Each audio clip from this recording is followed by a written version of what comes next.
আমার নামে 5,000 কোটি টাকার মামলা হবে কেন? আমি ঠাকুরের কি করেছি?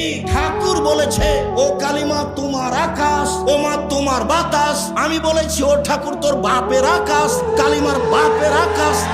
ঠাকুর জাতির শত্রু, ঠাকুর বাঙালির শত্রু, ঠাকুর জাতির শত্রু, ঠাকুর বাঙালির শত্রু, ঠাকুর ঢাকা বিশ্ববিদ্যালয়ের শত্রু, ঠাকুর বাংলা ভাষার শত্রু। আরে ঠাকুর হলো ইংরেজদের দালাল। যেদিন আমি মুসলিম ইংরেজদের নির্যাতনে জেলে আছি, সেই দিন ঠাকুর লন্ডনে থাকে।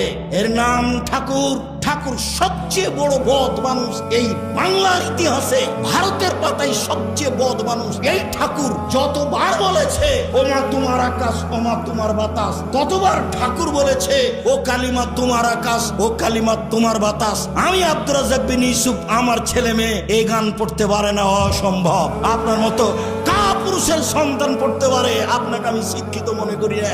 আমি যে অশিক্ষিত আপনি এই কথা আমি আজ থেকে না 30 বছর আগে বলেছি। আপনাকে, আপনার ছেলেকে, আপনার মেয়েকে, আপনার বাপকে, আপনার জাতিকে, আপনার বংশকে যদি আমি অশিক্ষিত প্রমাণ করতে না পারি, জাতির সামনে বক্তব্য দেবো না। আরে বেগম রোকেয়া শিক্ষিতা মহিলা হলো কিভাবে? অবাক কথা। কিসের বস্তা এগুলি? লাথি মেরে মেরে দেখছে কি ব্যাপার, কিসের বস্তা এগুলি? বেগম রোকেয়া নিন্দা করছে আপনাকে। বেগম রোকেয়া শিক্ষিতা মহিলা হলো কিভাবে? আপনি তার বইটা পড়ে দেখেন, থুথু দিতে হবে।